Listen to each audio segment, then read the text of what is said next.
All right, boys. Well, Good morning. good morning. Good morning. We sit here a day after our 9-year anniversary of Urban Young. So Happy birthday. Happy birthday. 11 years. birthday. We were joking about Rod having a senior moment.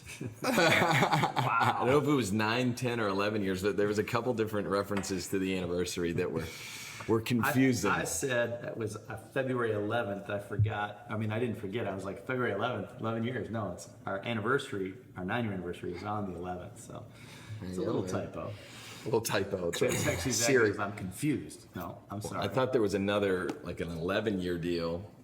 And so I actually thought about it for 5 minutes, and I just put a question mark on the group text. confused. It's awesome. 9 years. 9 years, boys. 9 years. As of yesterday, right? Yep. February 11th. It's amazing. Yeah, so we're away. You got a birthday coming up. Yeah. You know, she's gonna get. Valentine's Day. Look at you go. We're away. Part of our quest here in 2020, and talking about how we're intentionally choosing for our partnership to spend more time together. So we just took a kind of an impromptu trip away, really a 24, 48-hour trip to, one, be able to come and record a little audio, a little video, and have some dialogue, but also just to celebrate a win and as far as our anniversary. And we mentioned previously, and Rod, you've always been talking about celebrating wins and kind of what that looks like. And I know we chat about big wins, small wins, celebrate everything. It seems like that can sometimes be a challenge. And it's almost like, not like you take an anniversary for granted, but it almost seems like the longer you're doing something, there's that urge or that natural inclination that, is it a really big deal? Is it worth celebrating? Is it worth celebrating? Yeah. You always feel like there's more to, bite off and more to do, and you haven't done enough, right? So I feel like our celebrating is way overshadowed by, we look at where we are 9 years in and say, the things we viewed as challenges, growing this to where it is today, developing ourselves, developing the team. I think the celebration always gets overshadowed by what could we have done better? What things Yeah. what have we done? What have we experienced that over the next 9 years we want to make sure we're a little bit more aware of, I guess. I don't know. I think it's cool just because we recognize. Let me shut this off. Sorry. yeah, and that's like, I think the question of are you doing enough is one that's always on your mind as a professional, as a friend, husband, whatever it may be. So I think the not ironic, but the interesting part about a birthday or an anniversary or stuff like that is that urge of saying, it's almost like the gratitude of saying, let's really focus on what we can celebrate on this day. It's almost understood that you certainly can do more, can do better. But it's not lost that you've done something right or something well enough to still be in the game or still be in the relationship, right? I don't think a lot of us don't believe we deserve to take a celebration. Yeah. I think achievers. I think it's just a natural attribute. Maybe not. I mean, maybe that's just my opinion, but I feel like it's a little bit of a natural attribute to say you haven't earned a celebration because you're always looking to progress to the next space. And I think just a natural tendency is to never, any win that we get, it's never our real win because our sights are set so far down the road because we've already moved the goal, and as soon as we get close to hitting one, we've already set a new target because we are obsessed with the idea of, Gatsby believed in the green light. We love to look for goals that are just right out of our reach because we're enthralled by it. That's our high, that's our drug, and there's nothing wrong with that. But at the same time, it's about having some awareness to say you could wake up and get 9 years down this train, and not have celebrated the stuff that really mattered. I know yesterday we spent a long time hanging out.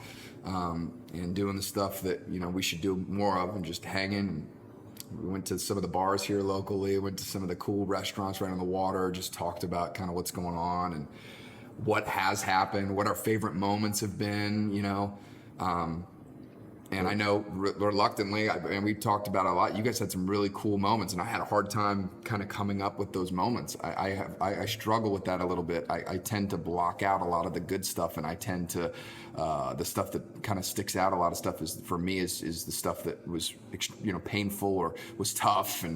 But, you know, it's like when you get, we're 9 years in, it's like you want to look back and remember all the cool times that you had. You want to look and think about all the cool wins and all the celebrations and all the little tiny things that, because at the end of this journey, when you add them all up, that's the stuff that really was the juice. That's the stuff that really mattered. You know, that's the stuff that you want to remember. And if you don't take the time to celebrate it, you know, how do you expect to remember it? You know, I have a hard enough time remembering the stuff that we did celebrate, let alone the stuff that we didn't take the time out to do. And the little wins mean so much.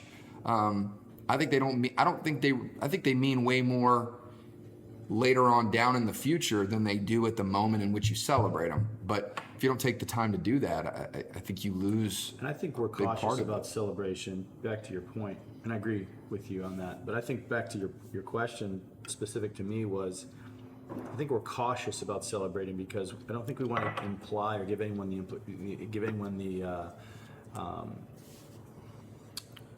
Arrival. right. We're humbled by what growth we've experienced.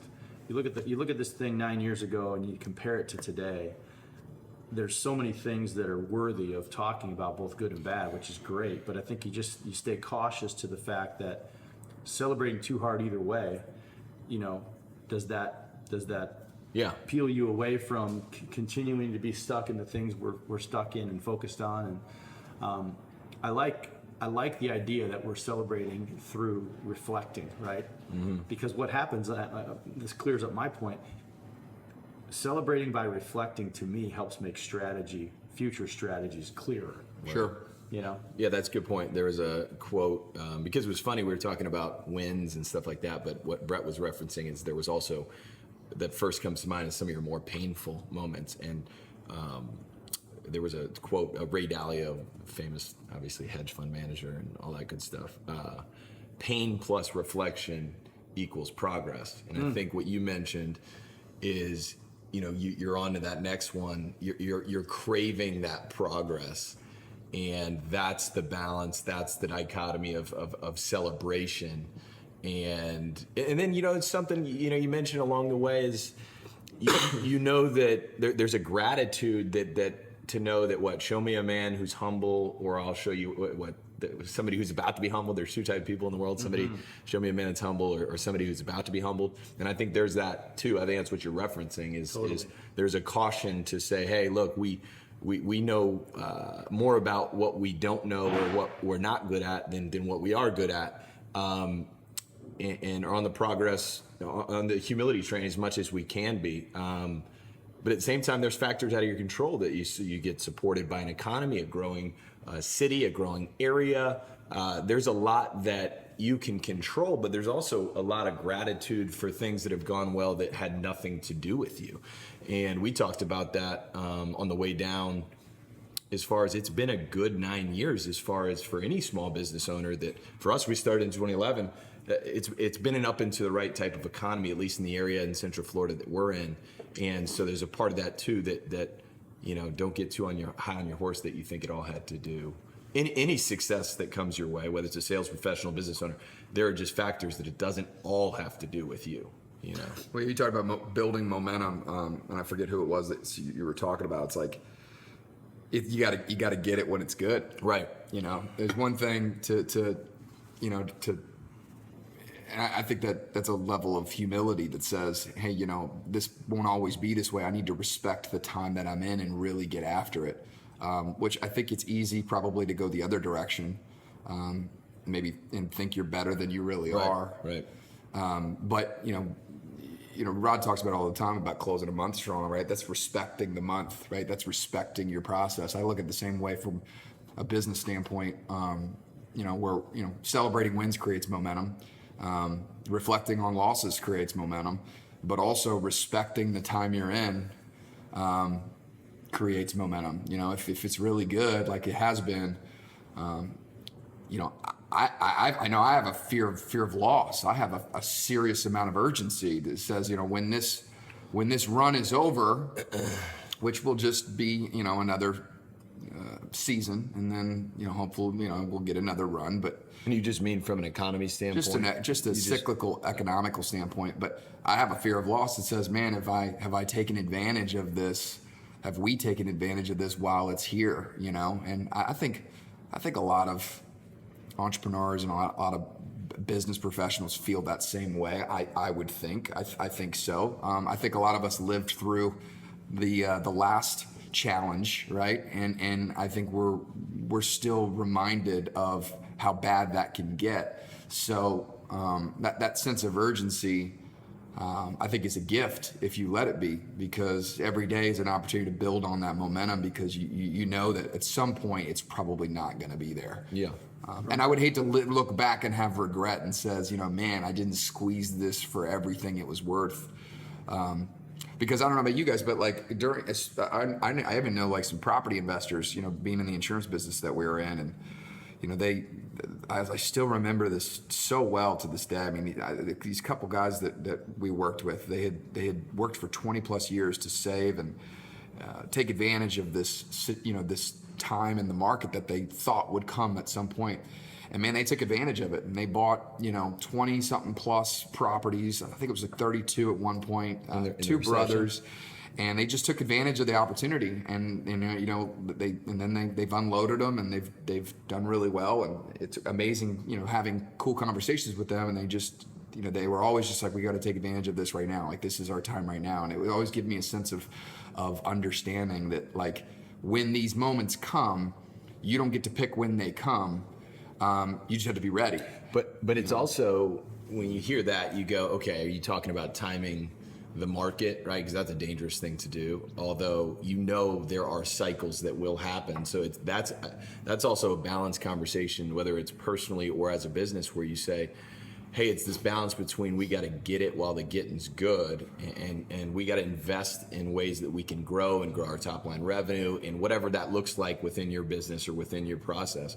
But there's also an understanding of not being over leveraged, that if there is a shift, because none of us know when shifts happen. Sure. We have an idea that it's just the way the economies work. Sure. That they will happen, but that you know, it's like that big enough mistake. You know, it's like making the small mistakes so you can take it. You know, and so that's a balance. Yeah, I don't know how you process that, because when I hear you say that about the brothers that crushed it, I know who you're talking about. Yeah. That's a win, but man. There was probably discipline moments way before that ever happened. Mm-hmm. Slight edge, we talk about it, where, you know, whether it's personal, you know, preparing for that moment, not knowing when it comes, and then trusting that. Just an interesting. Yeah, I just think in question. these cycles, like when you're set up properly and you take advantage of them, they define where you're going to be for a very long time. They just do, and then, you know, a lot of us. You know, I've probably lived through the moment where, you know, we missed that train. We missed that opportunity. In every cycle, there's always opportunities that you miss out on. And I know if you've you know, been in business a long enough time, and I'm still way short on the scale, but in the short amount of time that we've been doing this, you know, there have been situations that you've missed out on, and you could look back and say, man, I didn't get it while it was good. I should have taken advantage of that. And I'm not talking about financially. I'm just giving that as an example. For them, that was their craft, and that was their deal. But I'm talking about just work ethic wise. I'm talking about just getting after it. You know, if you've got a pipeline that's full of prospective customers, and you start not following up because you have so many prospects, whereas before, when you didn't have a lot of prospects, you'd follow up with them 4 or 5 times because that was your pipeline, right? You know, are you changing your activity because now there's an abundance of people to talk to, instead of the person that says, well, I just got to figure out a better process because I know what it was like when I didn't have this big prospect pool, you know, and I want to take advantage of the fact that there's just abundance of opportunity right now. I think if you came into this cycle, especially in our business, where things are going gangbusters, and there's a lot of people that are purchasing things, and on the property casualty side, that market is expanding because people want more stuff, and there's an abundance of people to talk to. I think you wouldn't. I think you take for granted that a little bit because but the person that was knocking on doors and Right. going to networking groups and spending 4 or 5 hours of the day, sitting down with people just to build relationships to maybe get some referrals because that's the only place that they could do it. I think now that same person, fast forward in this economical condition, and they've got 100 people that are buying homes to talk to.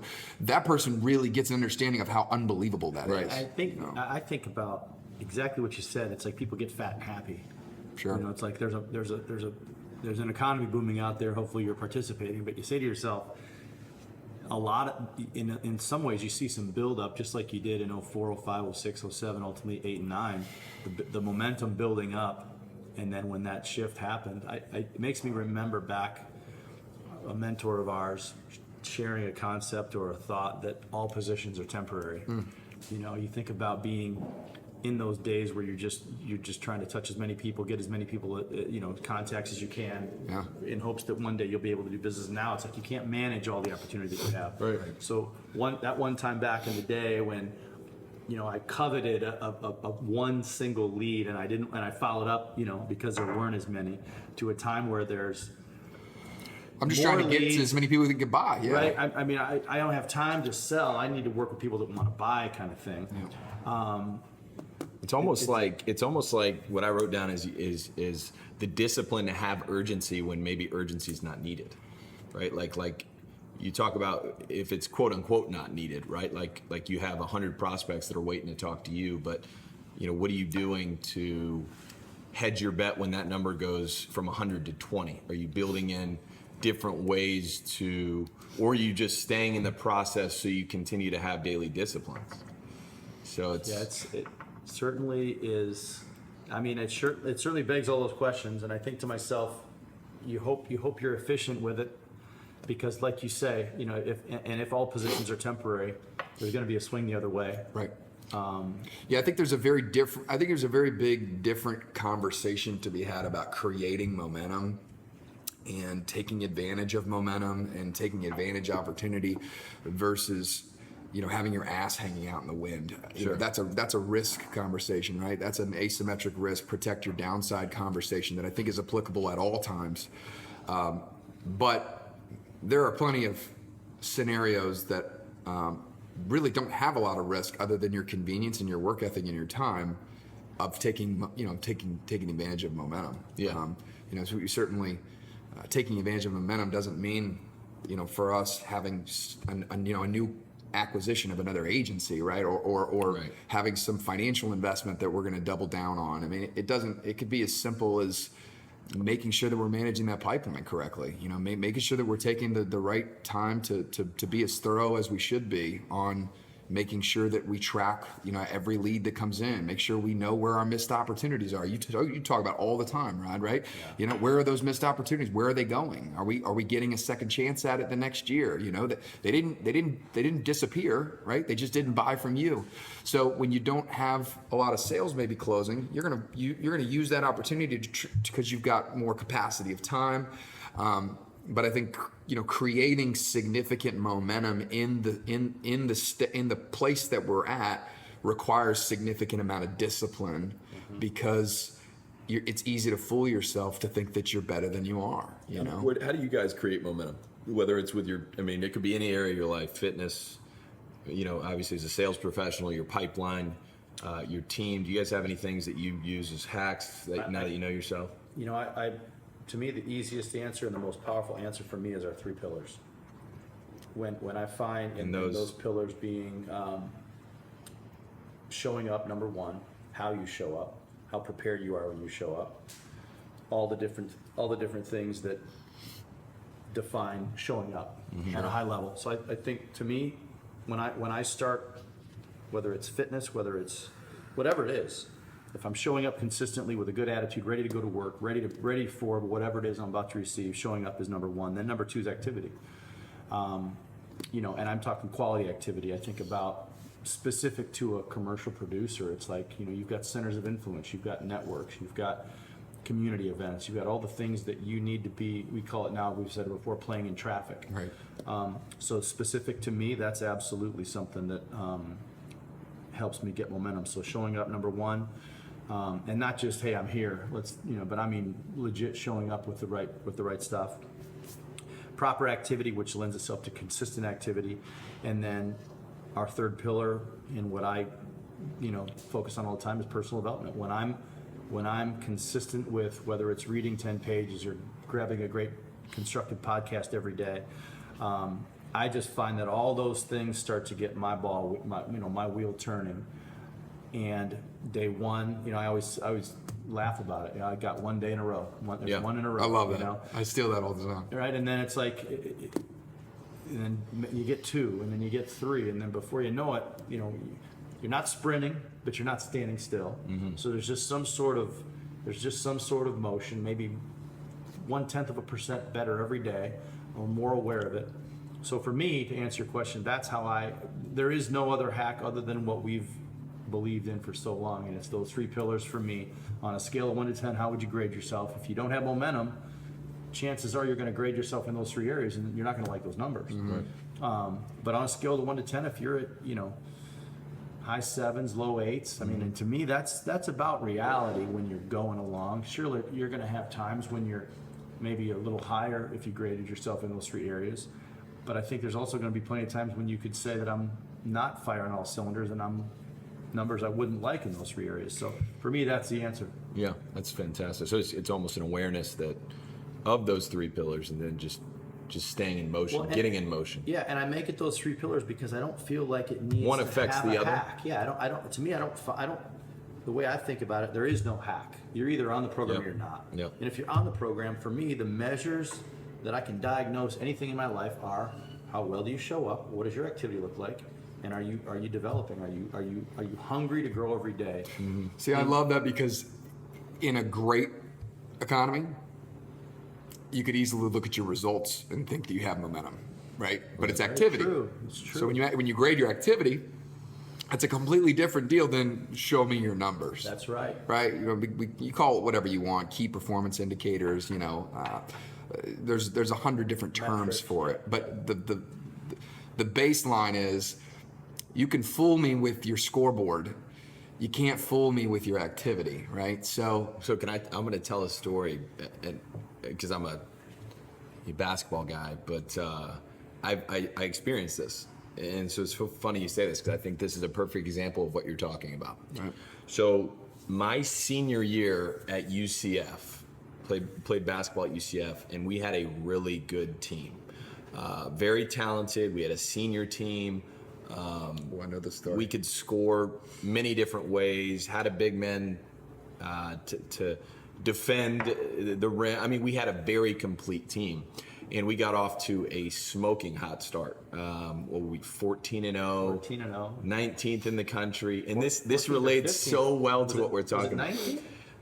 I think it was, there's different polls, so maybe it was 19th in one. It was poll, hot there for a minute. 15th in one. I feel like it was a little higher ranked than 19th. Yeah, I remember the story. And I remember because it's so relevant to hey, track your activity, not your results. Sure. We had done an incredible job in preseason, worked very hard to get in shape, and we got off to this hot start. I mean, we beat Florida at the Amway Arena in Orlando. We beat UMass on the road. We beat, we had probably 4 really key wins in the pre-conference season that allowed us to, yield that ranking, and we hadn't lost yet. Yeah. And in college basketball, one of the best times to take advantage of and get better is the month of December, because you take exams, and then for the next couple of weeks, it's all basketball. And you've played enough games to where you kind of understand what you have, right? As a coaching staff, you kind of understand the rotation, what you have. And so the teams that, and what do you want to do in college basketball? Well, you want to be playing your best basketball in February and March, right? Because it's a long season. So the teams that get better and are playing their best basketball late in March, to me, really create momentum in the month of December. And they take advantage of that time to develop the identity and who they're going to be the rest of the season, which is, January, February conference season, the stakes are higher and so on and so forth. But the goal is to finish strong. The goal is to put together a complete season. And we had 14 wins in a row, and you could just start to see these signs of complacency because we were looking at the results, right? You could do no wrong. You got the W. And Watching ESPN. You're watching ESPN. You're seeing yourself. People actually are starting to recognize you around campus, hit you up for tickets and stuff like that, which, which at UCF, it's not Kentucky, right? So it's not like, so for people, it started to go to our head, okay? And so you started to see signs, whether it would be a little chink here and there, like maybe a star player that not going as hard in practice, maybe sitting out when he's a little banged up, he probably could have gone. Maybe it's just collectively just not paying attention to the details. There was just these little signs that you could kind of start to see. And in the month of December, I remember the game at UMass, which it's funny, this is a very detailed story, but we probably shouldn't have won that game. And because we didn't lose, if we would have lost that game, we would have got the humility that we needed. We didn't deserve to win that game. We found a way to win it. And so from there on, we enter in the conference season, we get the first win in conference, and then we lose 8 in a row. So we've won 14 games in a row. We're one of the best teams in the country, but we fell outside of the process, and we lost momentum in the activity. We still had it in the results column, but then once it got to the point where the stakes were higher, we were off the wagon, and we couldn't. It wasn't as simple then. Just get back on. To get back on it, right? It was because we were so far out of the process. We had to learn to walk again before we could run. Yeah, it's almost like you didn't have a formula to plug back into to say, no, here's how we get ourselves back in the process, like the three pillars. It's like you said, there's no hack, right? Here's we're going to do this and win. No. You missed step A, B, and C in the time that which it was allotted. So anyway, it was such a life experience because I'll never forget that, right? When you get so high on the horse and then you get so low on the horse, and it's the same team. There was no significant injuries. There was no guys that went out. It was the same team, and so Crazy. 14 in a row to 8 in a row as far as the loss column, and it's exactly what you're talking about. It was a lack of an awareness of how momentum works, how the activity works, and the three pillars that you just mentioned.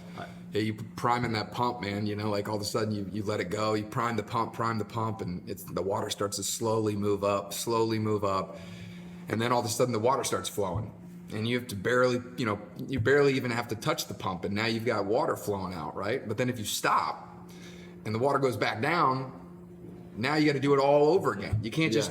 I can't just prime it really really fast and all of a sudden immediately get the same water comes back in. Now I gotta have it come all the way back up again.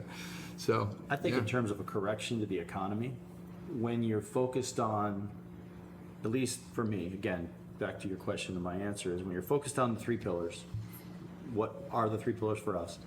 When you're focused on that and you think to yourself, there's a correction that could happen, but I'm focused on the pillars and it just so happens that right now my numbers are on the good side of what's acceptable. Sure. To me, I think you would never have to reprime the pump because once it's primed, even with a shift in the economy or a correction in the economy, you may see a change in volume.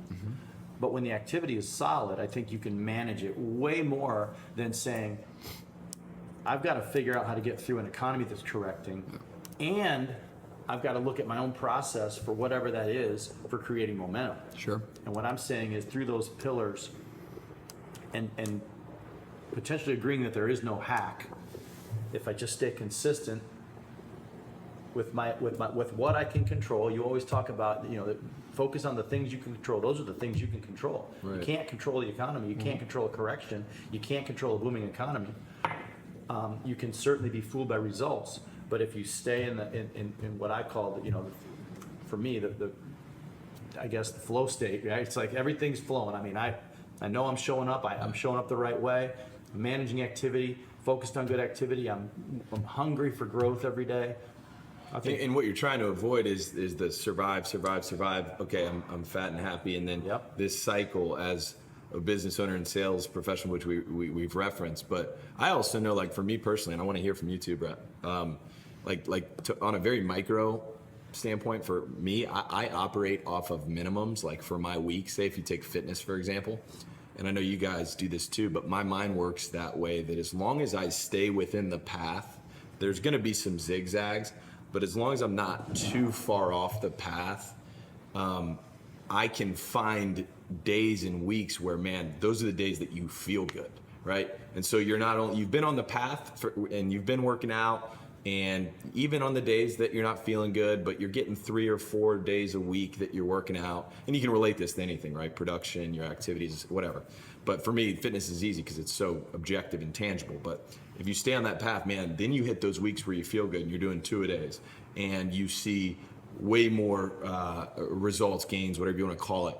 And so that's interesting to me because it's almost like you become a student of momentum and how to create it. So like for me now, like if I have a big weekend and I go on a trip, and there's gonna be some alcohol, there's gonna be some food that I wouldn't usually eat, there's probably gonna be less sleep, whatever it may be, right?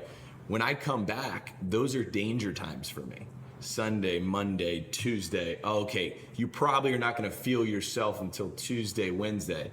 You know, those weekend warriors know what I'm talking about. Yeah. And so I've found for me, those danger zones, if I can just get back on Sunday from a trip and I can just get a workout in. If it's a bad workout, who cares? But if I can get a workout in and I can get a good meal in, and usually by getting a workout means that there's a good meal, and then I can get a decent enough sleep, and you know, then I'm on the path again, and then I can create momentum. So I think like one of the things as a student of it, you have to find those danger zones of when you could get fat and happy, or when you could get too far off the path, and then insert, you know, the self-awareness to say, okay, I know myself. If I get back Sunday and I'm lazy and I'm not eating right and I don't get that workout, I'm probably going to lose 2 or 3 days of what I would deem, you know, a high-level, effective, you know, week, if that makes sense. And No, it makes total sense. so that's the yo-yo. That's the downside. I heard somebody saying that it was something about like the weekend. It was somebody in fitness that I have some respect for. I wish I could mention their name just because I would love to give them a shout out. But they talked about, it was something on Instagram. They're like, be careful of the weekend because it was something like it's 40% of your week.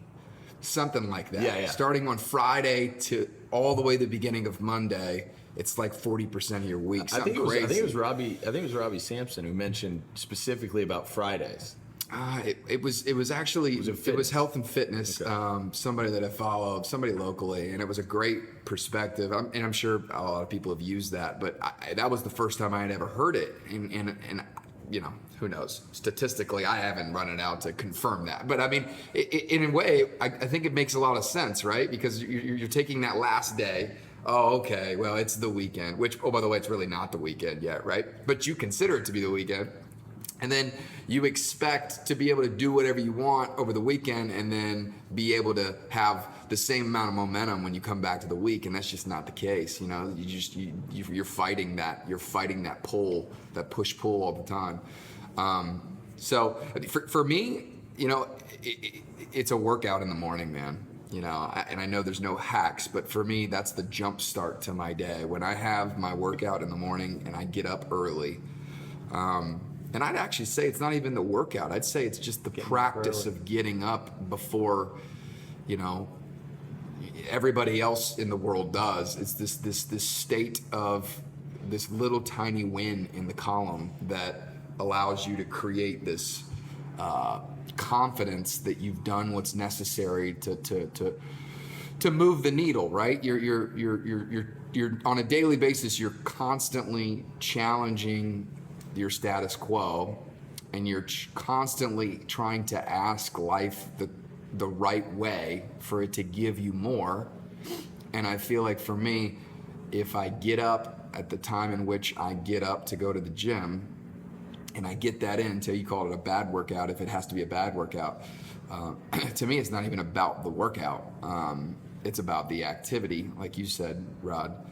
When I do that, everything in my life just automatically gets better. And there's something magical about that. There's something magical about that morning routine of where there's less distractions, the morning routine of getting up when you don't want to get up, you know, especially if you've gone hard the night before, right? And you still get up. The harder it is, the more momentum it creates, because you know you've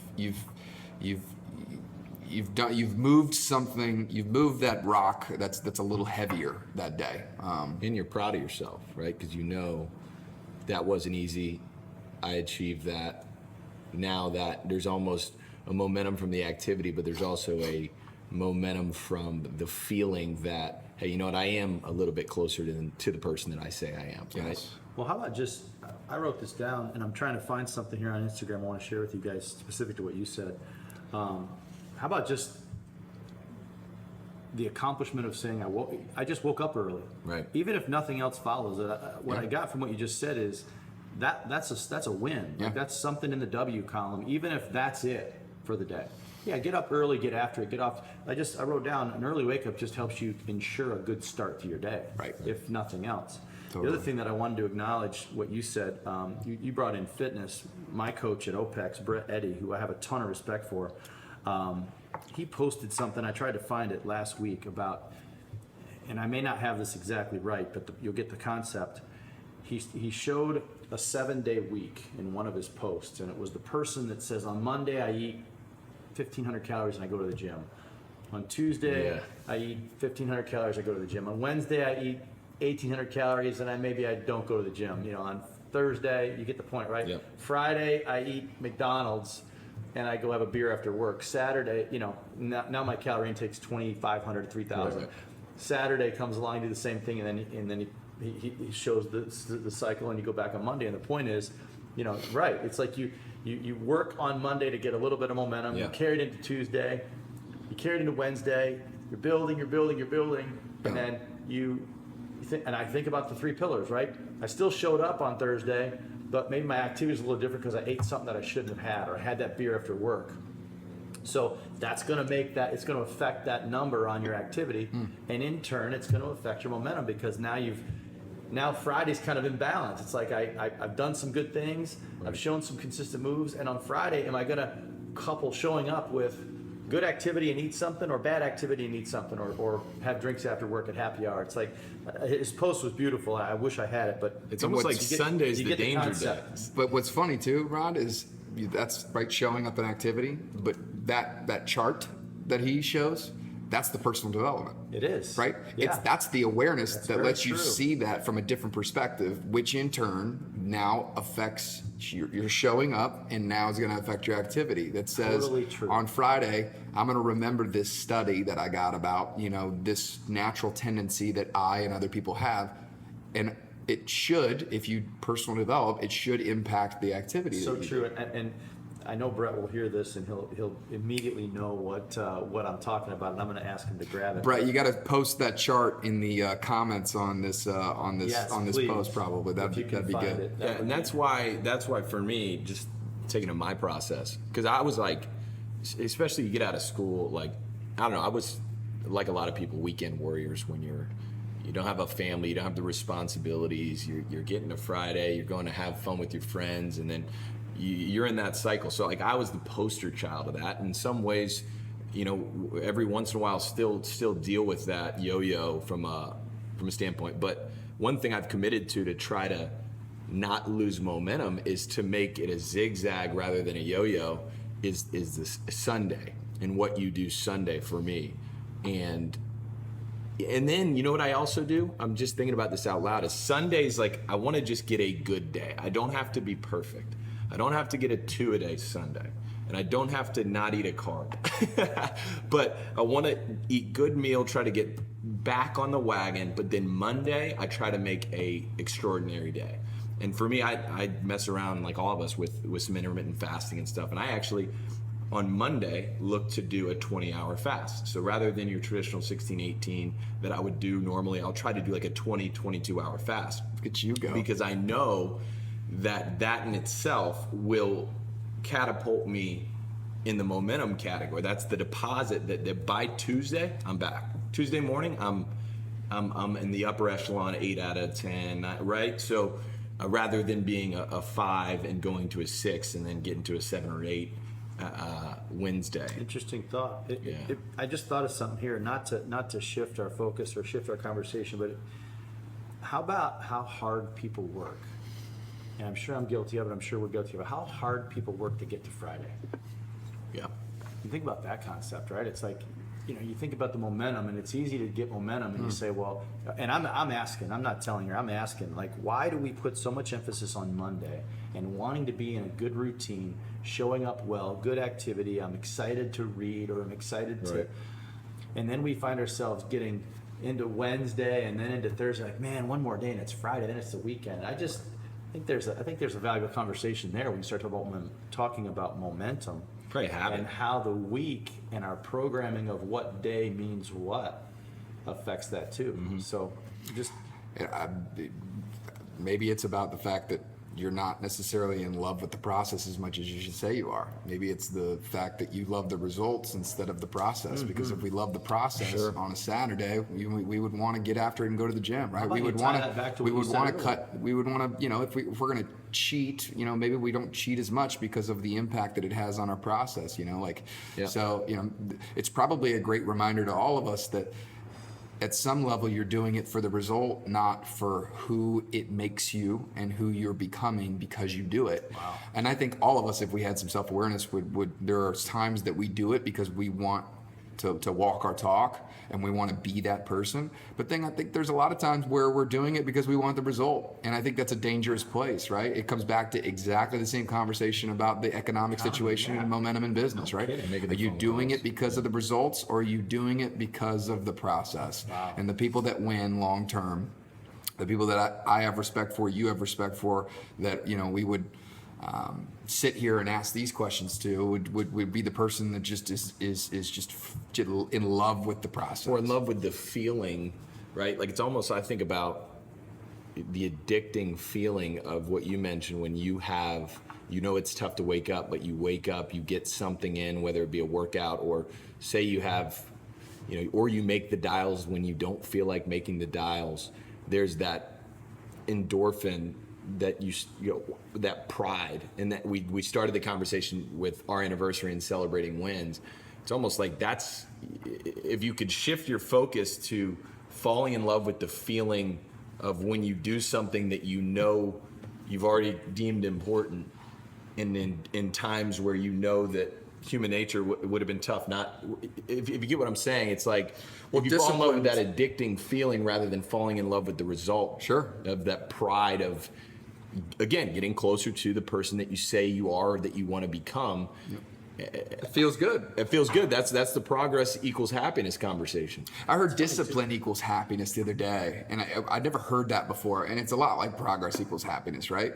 But their perspective was, discipline is what makes you feel good, because every time you do something that you maybe didn't want to do, or that was tough, you get that sense of self-confidence. You get that sense of, oh, man, I am good enough, or I am better, or I am becoming, or I do feel good about myself. And you look at, they had a unique and great perspective. I mean, you look at people that are unhappy, and you look at trying to get to that Friday, right? That type of personality, that type of perspective, that type of attitude usually is rooted in not discipline, right? Usually the happiest people that I know are pretty rooted in discipline.